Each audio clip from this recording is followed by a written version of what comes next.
some years ago, I had seen Before the Automobile, it's a blog spot, the lady who does that, she made a dress that I thought, oh, it's a stunning outfit. It's blue and it's more formal military. And I went through my books and I found that this was the dress that she had made. So I looked at the pattern pieces here, and yes, this is the pattern, and I said, oh, I'll just make that. And so I did, and I'll put up a picture for you here of my outfit. Some of the things that I had to take into consideration were what this measured out to compared to my actual height and how to make the adjustments for them. And so what I did is I drew myself my own little diagram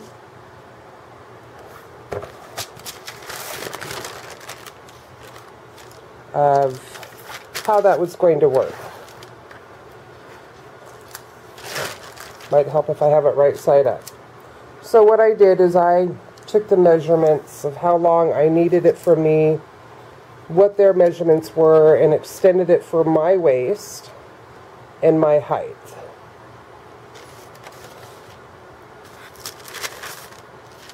And there are different portions that I put on,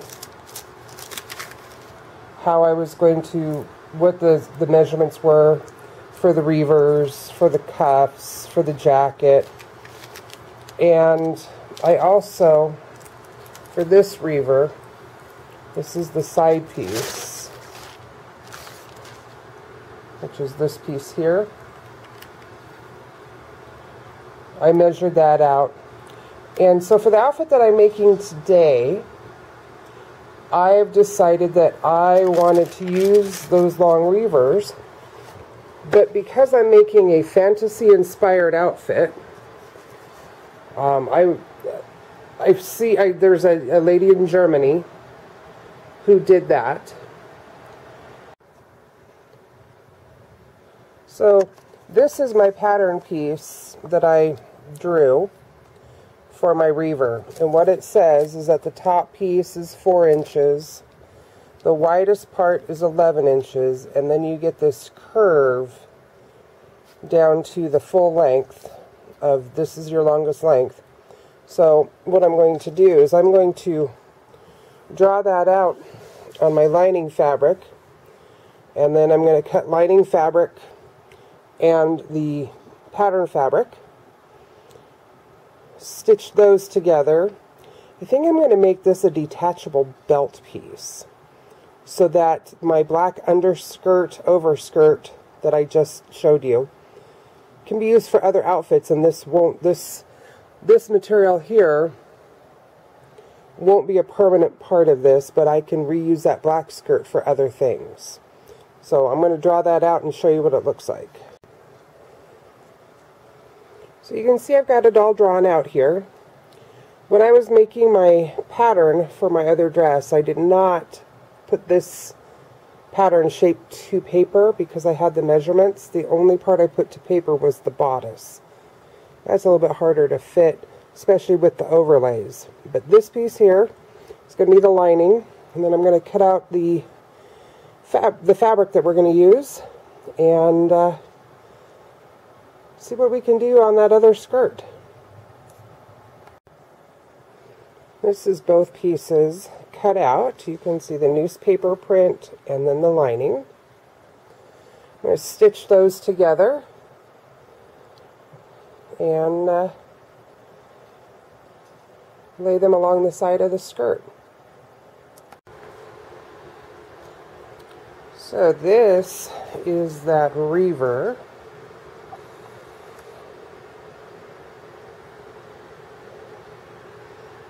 That I will probably attach to a waistband. because I think I'm going to attach a few other things to it in order to accent the bustle to match. I'm going to make a matching this material here. I'm going to make a bodice out of. So I'll need to add a little bit more of this material in other places to tie it all together. Alright, bodice mock-up, toile, fitting piece, whatever you want to call it. So this is the Cuirass Bodice. It's in the B range, so this goes up to N. So because I have the waist measurement closest to that, and I decided I was going to make this a little looser so I didn't have to course it down so much, I decided to make the biggest one and take it in where needed. So one thing that I know is that this dart here will have to go a little bit more because we have just a little bit too much overlap here in the front, and it's really loose even with that overlap.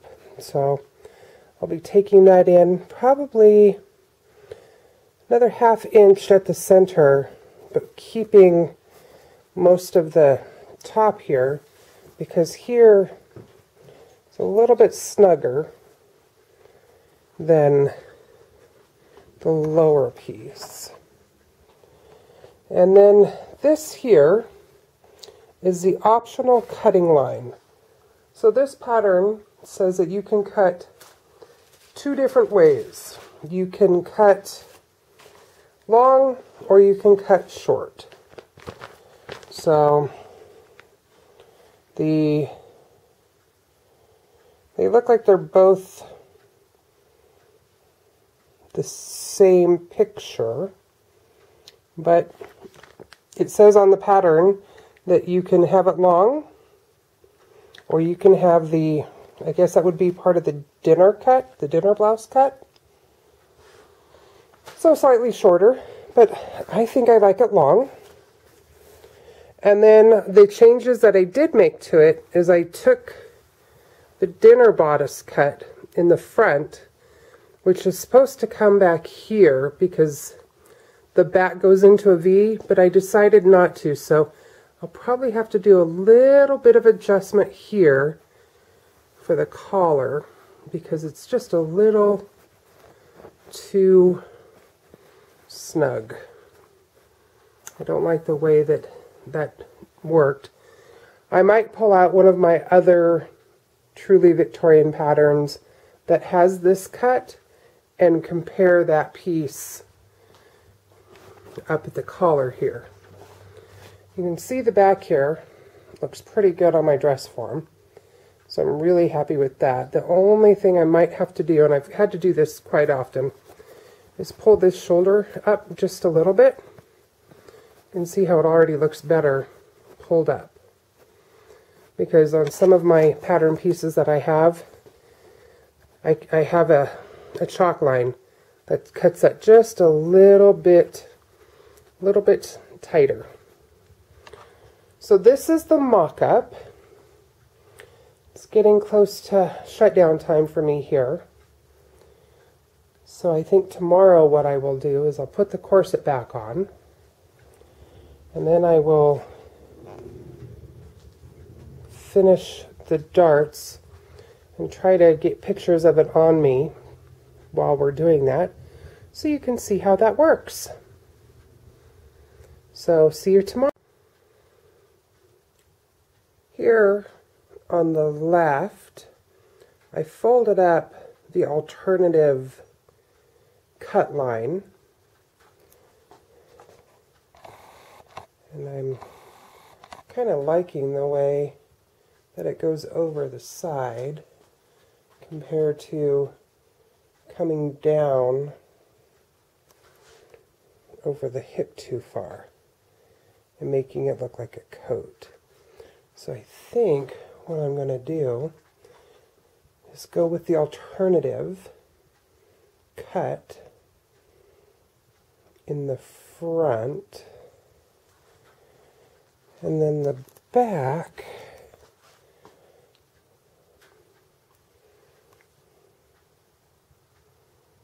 yeah, I might just do the alternative there as well. So, all right, now I'm going to try it on and test the fit.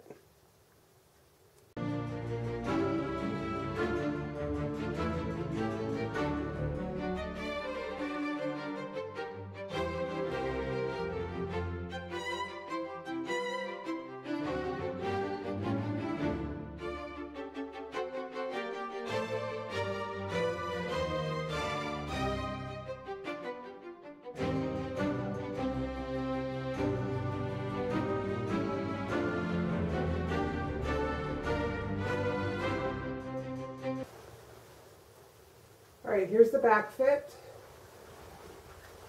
and the front fit. It's a little loose, but I don't have any boning in here yet, so I would expect this to get a little bit smaller because we're going with 3 layers. This will be the interlining, then there'll be the outer and the inner lining. So I think I'm kind of happy with the fit. There's a little bit here that needs to be adjusted, but that might be just simply raising that up there, just a small amount. So now if I was going to do, I already did these adjustments here. I took it in a little bit more here because I feel like the back fit is very even. The front now is even. If you're wondering where to take your fit and change things, this is where I do mine, is in the boning or the darts. Do your fitting in the darts. If you have a garment that doesn't have any darts, you can always put darts in to make it come in a little bit. And then if you needed to make this bigger, say that you were on the largest size and it didn't quite fit, you needed more room, depending on where you need room, you're going to take it where the darts are and make those. First you can take the darts out. Maybe just do 1 dart instead of 2. If you needed more room, do not add here. The best thing I can tell you is find out where your side seam hits to determine where you're going to add more.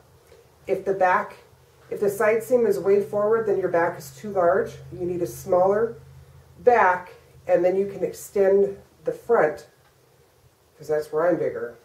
But you can extend that front and not the back. You want to make sure your side seams are really on point to determine where you're going to adjust your sizes. If the back is too small, you can widen the back. But remember, when you widen the back, you're going to widen the shoulders. If you don't want to widen the shoulders, you have to kind of make an oval in the center back to create wherever that is, or even an A at the, a diamond at the back, triangle back. If it's down at the bottom waist that you need more room and you're smaller up in the shoulders. It's kind of playing with your shapes. So I'm happy with this. I'm going to tear it apart after I mark all my seams, and then I'm going to cut it out of my lining and my fashion fabric, and we'll do some sewing. Have a great one.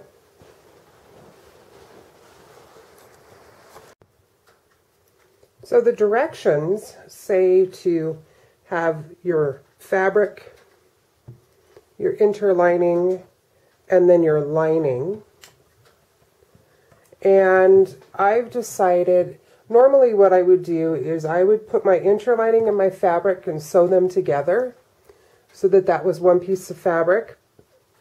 And then I would bag line by sewing the others together. But because I would expect some alterations, hopefully in the future I'll have to take this in some, I wanted to do it all as one piece so that my lining and interlining and fabric was all one piece. All three pieces together is one. And then I'm going to serge the edges so that there's no fraying and finish those seams, so that if I do have to take this in later, that, you know, it's going to be an easier adjustment than having to unstitch all of my lining. So that's what we're working on right now. So after trying this on several times, I decided I wasn't going to, I did take this shoulder seam here just slightly in, but I still wasn't really happy with the fit. So I straightened this cut so that it wasn't so high up in the neck. And then I noticed I had this little gap behind my head where this stuck out away from my neck. So what I did is I took about an inch here, and then I just blended it down to the top of my shoulder, or the mid-back, just like the top of where your bra line might sit, because usually the bra line's here. So I just went a little above that, and then I just blended that seam, and I put it on, and it resolved a lot of the issues that I was having up front here, the gapping issues. So I'm quite happy with that. And so this is the lining, then you have interlining, and then you have the main fabric. So what I'm going to do is I will serge this, unpick this and serge it so that all my seams are nice and neat.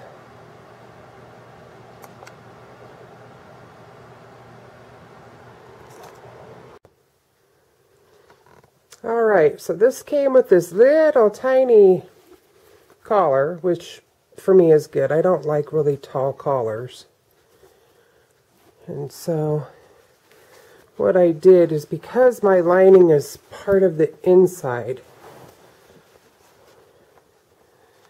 I stitched it down and then folded this over and then just stitched it in place so that it becomes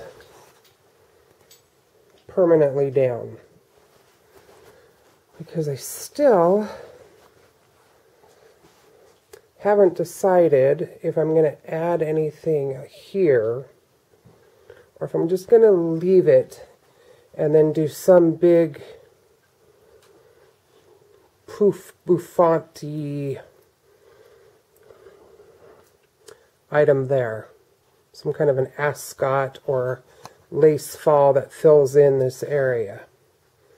So now the next step that I'm doing is I have to put boning in.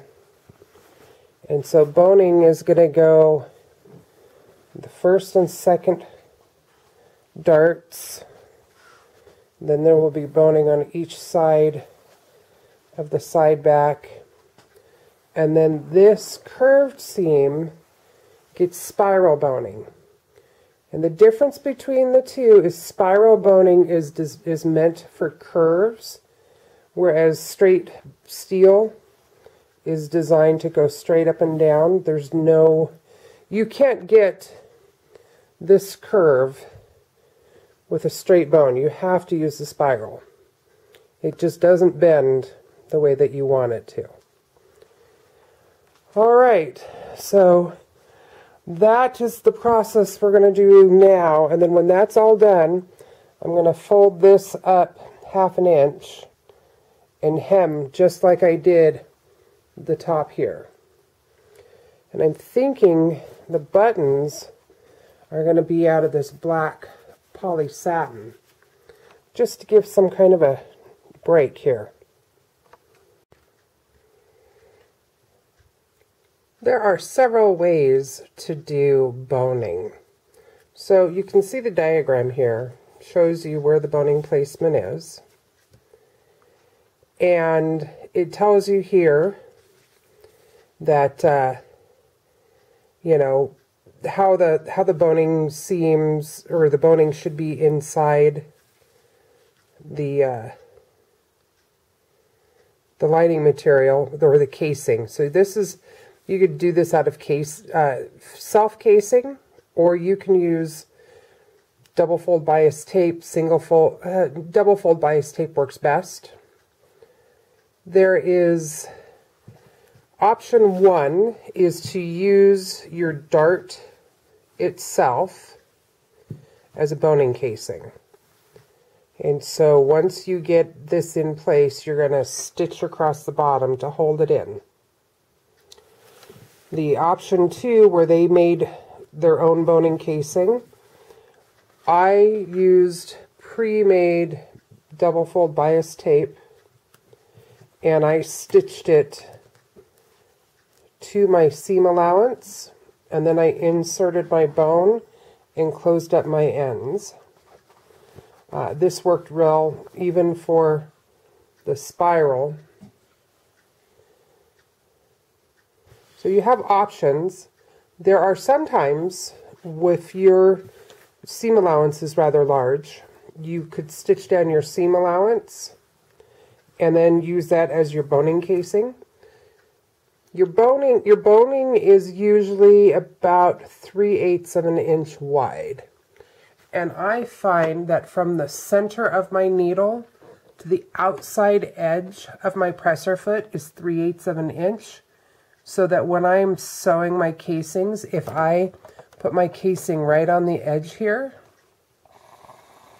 if you put your casing right on the edge and you stitch this wherever your stitches are, the difference is 3/8 of an inch, and your bones will always go into those slots. The hardest part of that is when you are doing this type of casing, if you get too far over from the edge, then your bones are not going to slip in correctly. So you do have to be careful. The other option you have is you can make the casing and then hand stitch it onto your edge here. I did not. I just stitched it. I stitched it directly. I stitched it directly onto the seam, or the seam allowance. So there is that. Now, because I decided to put a black panel at the side waist in order to create an illusion of a smaller waist, I'm also adding this black strip to the inside seam of the sleeve. And I think what I'll do is I'm going to reserge this to enclose some of those raw edges, and then I will take that edge and just do a little tiny rolled hem and hand tack that down in order to create that dark effect on the inside. And then I decided on black buttons, they're a little shiny, to go on the front of my bodice. I was going to cover buttons, and I just didn't really like the way that it was turning out. So I pulled these buttons out and kind of just laid them on. And I think they're about the right size. Here's my hand. So I think they'll take about 6 or 7 buttons down the front. And I really liked it when it was kind of pinned on, but because I don't have my corset on yet, I'm not quite ready to set that. I figured I would go ahead and work on the sleeves. And so this black panel here should line up kind of where the sleeves are. So the inside, which is what I'm going to use this extra fabric, where I'm going to just hand stitch that on. So I'm hoping it will create quite the dramatic effect. Okay, so we got the buttons on, and I added a secondary black strip on the side to help tie in that black strip on the sleeve, and to get a little bit more of a false curve. The sleeves are a good length. One thing that I did do is I added a button just to hold the cuff up. It's the same buttons as I used on the front, just a size smaller. So this is now at a wearable stage. I am going to probably add buttonholes to the side pieces, the side flaps, and this seam here, I will probably add a button underneath so that this will hang freely. And if I choose to not wear these, they're not mandatory, especially if you're going through someplace with lots of chairs and they start getting stuck on things. You want to be able to have certain parts of this removable. My husband came in and he says, well, that's not too busy looking. And we may add more to the lower piece just to get more of the tie-in to the base, especially down here. And I know you can't see the ruffles here, not with this light, but let me see if I can turn a light on here.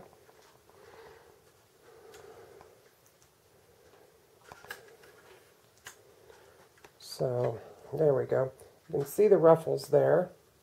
So just below that, if we get a little bit of the printed fabric in there, kind of tying in like a hidden, half-hidden underskirt, overskirt.